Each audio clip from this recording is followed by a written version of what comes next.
Welcome to China in Focus. I'm Tiffany Meyer. Our top story, Taiwan's new president facing off against Beijing's shocking decree, the threat of the death penalty for anyone found supporting Taiwanese independence. Democracy is not a crime. It's autocracy that is the real evil. Media mouthpieces for China's communist regime now operating in over 70% of African countries, and reports say it's pushing anti-U.S. messaging. 7 pro-democracy activists from Hong Kong are back in a Hong Kong court, including former media mogul Jimmy Lai. They're appealing to get their convictions overturned. More on what's happening. And China's state-run Global Times reporting that Beijing wants the EU to scrap its tariffs on Chinese electric vehicles by July 4th. Details on the escalating tariff war.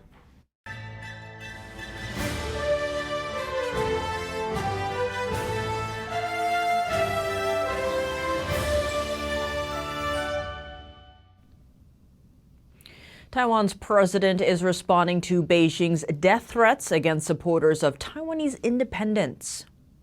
Beijing threatened to impose the death penalty for what it called die-hard Taiwan independence fans. Actually, I want to stress that democracy is not a crime. It's autocracy that is the real evil. China has absolutely no right to sanction Taiwan's people just because of the positions they hold. What's more, China has no right to go after Taiwan people's rights across borders. I also want to call on China to face up to the existence of the Republic of China and have exchanges and dialogue with Taiwan's democratically elected legitimate government. This is the only correct way to increase the welfare of people on both sides of the strait. If this is not done, relations between Taiwan and China will only become more and more estranged. Despite China's latest punishment guidelines, Chinese courts have no jurisdiction over the democratically governed island. Lai rejects Beijing's sovereignty claims and says only Taiwan's people can decide their future. He has repeatedly offered talks with China, which Beijing has rejected. New intel from a cybersecurity intelligence company is spelling trouble for Taiwan. It says a hacking group barraged and surrounded Taiwan with cyber attacks for months, and that the hackers are likely from China. Sectors targeted include government, education, technology, and diplomacy. The cyber hacking group is known as Red Juliet and was observed attacking over 70 entities between November of last year through this April. The attacks coincide with the lead up to Taiwan's presidential election and then the lead up to its new president's inauguration. Cybersecurity company Recorded Future says the attacks matched patterns seen in the activity of Chinese state-sponsored hacking groups. Red Juliet is likely based in China's Fujian province, located closest to Taiwan. Recorded Future says the group is likely targeting Taiwan in order to collect intelligence on Taiwan's economic and diplomatic relations and critical technology development. A battle of ideas in Africa. A new report says China has been growing its media presence there and pushing anti-American messaging. What's at stake? NTD's Juliet Song has more. A new report says Beijing's mouthpiece now has a presence in over 70% of African countries, while U.S.-funded broadcaster Voice of America only has one bureau on the continent. There's an impact in the sense that China is able to establish and instill certain media and ideological narratives on the African continent. Narratives such as solidarity with China, sort of trying to export authoritarian models onto the African continent. Herman Wasserman, head of the University of Cape Town's Media Studies Department, detailed one case. He told the Epoch Times that he's seen Chinese media reports outline how U.S. companies are profiting from Russia's war on Ukraine. He said the media reports suggested that Washington is keeping the war going because it's making money. But what makes Africa a target for influence? The continent has abundant rare earth minerals, resources critical for making green energy products. African countries also hold over a quarter of the voting power in the United Nations, and economic pressure on those countries could sway their choice of votes. Zooming out, Chinese state-controlled broadcasters have a big reach in Africa. In Kenya alone, China's state broadcaster Xinhua reaches more than 10 million people every month. China's propaganda department also provides free content for African state and private broadcasters. In addition, it trains many young African journalists and sends them on paid trips to China. China trains a lot of journalists, actually probably trains more journalists, more African journalists than any other Western country. Nantolia noted Chinese propaganda has had a limited impact so far. He said a poll sampling residents from over 40 African countries showed over 70% of them preferred democracy. He added that U.S. media needs to ramp up its presence. Voice of America previously went from 5 bureaus to 1 due to limited budgets. In 2022, President Biden pledged to invest $55 billion in Africa over the course of 3 years. Beware the falling objects. Over in southwest China, online footage shows what appears to be a rocket booster crashing into a wooded village, sending plumes of yellow smoke into the air. In a separate video, large pieces of debris appear scattered near a resident's home. Some speculate the component came from a Chinese satellite known as the Long March 2C. The spacecraft was launched into orbit from China's Sichuan province at 3 p.m. on Saturday. But it's not the first time a Chinese rocket took an uncontrolled plunge back into Earth's atmosphere. U.S. officials have long criticized the communist regime over its handling of rocket debris. Is China outpacing the U.S. in nuclear power? A new report estimates America could be as much as 15 years behind in deploying advanced nuclear reactors. Why is China racing ahead, and what does it mean for global nuclear technology and security? To discuss, we sat down with Kelly Sloan, public policy analyst and columnist for the Denver Gazette and Rocky Mountain Voice. Kelly Sloan, thank you so much for joining us. Great to have you back on the show. Thanks for having me.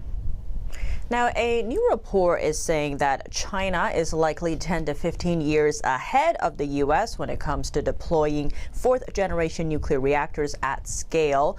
Now, what is the impact of China's fast nuclear rollout here?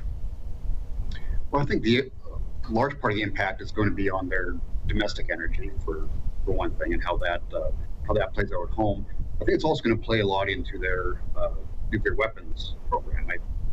My sense is that the Chinese Communist Party is not terribly interested in nuclear power as an energy source. I think that their pursuit of nuclear technology is more geared ultimately towards weapons. There's another report that says China is pursuing a significant expansion of its nuclear arsenal, to one of your points. Now, to what extent do the wars in Ukraine and Gaza contribute to China's buildup? Well, very huge, especially Ukraine. The Chinese are watching that very closely. China does want to maintain not so much a nuclear deterrent, but they want to build up their nuclear forces because they do want to be able to project power. They want to be able to use it as a threat. And of course, that all centers on Taiwan. And I believe that the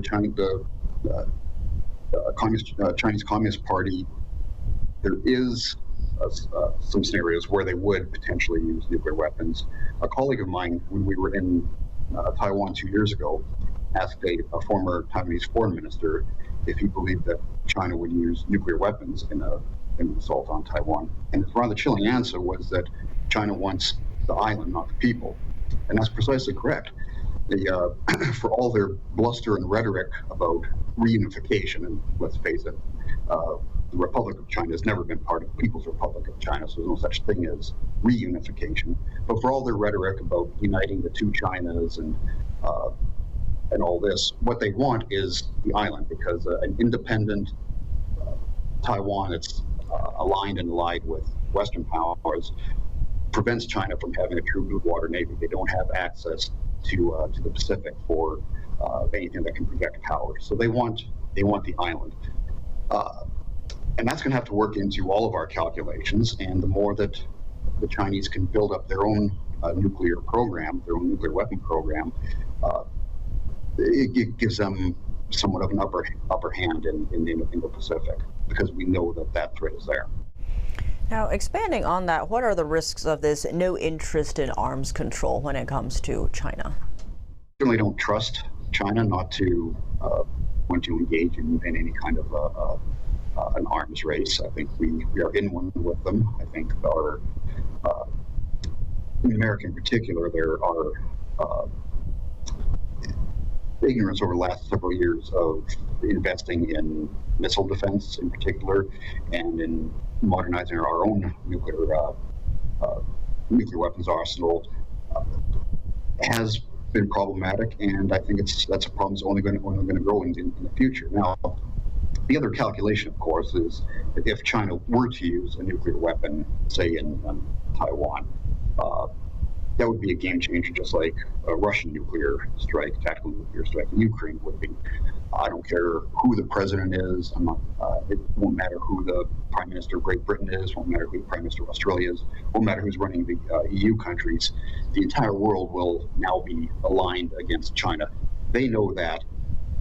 But without us having a strong enough diplomacy and a strong enough foreign policy to be able to adequately project that and to adequately communicate that to the current government, all we're doing is enabling them. Indeed. Kelly Sloan, thank you so much for your time. Thank you. Next, 7 Hong Kong pro-democracy activists, including media tycoon Jimmy Lai, are in Hong Kong's Court of Final Appeal. They hope the last chance hearing will overturn their conviction for illegal assembly 5 years ago. The attorney representing Jimmy Lai said the 7 accused were just practicing their right to peaceful assembly and did not cause any harm to society. The 7 attended a peaceful procession in August 2019 in protest of a national security law imposed on the city by Beijing. Chinese authorities are now using the law to tighten control over Hong Kong. The activists were arrested about 8 months later. Lai is the former chairman of Next Digital, which published Apple Daily. Apple Daily was a popular newspaper known for its uncensored coverage and criticism of Beijing. A former head of Britain's Supreme Court is sitting among the 5 judges. That's despite the debate over whether foreign judges should be part of Hong Kong's highest court amid Beijing's increased control. After hearing arguments from both sides, the court decided on a longer deliberation. Beijing reportedly wants the EU to scrap its tariffs on Chinese electric vehicles by July 4th. China's state-controlled media reported the update after both sides agreed to hold new trade talks. Here's more.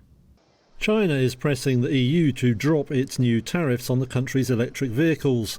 Duties of up to 38.1% are due to kick in on July 4th, while the bloc investigates what it says are excessive subsidies. China says that's a mistake, arguing its EV industry has grown thanks to advantages in technology and other factors, not government support. Now the two sides have agreed to resume talks on the matter, according to reports late Sunday by state-controlled media in China.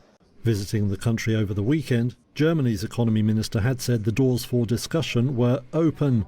Robert Habeck said he believed in free markets, but added they required a level playing field.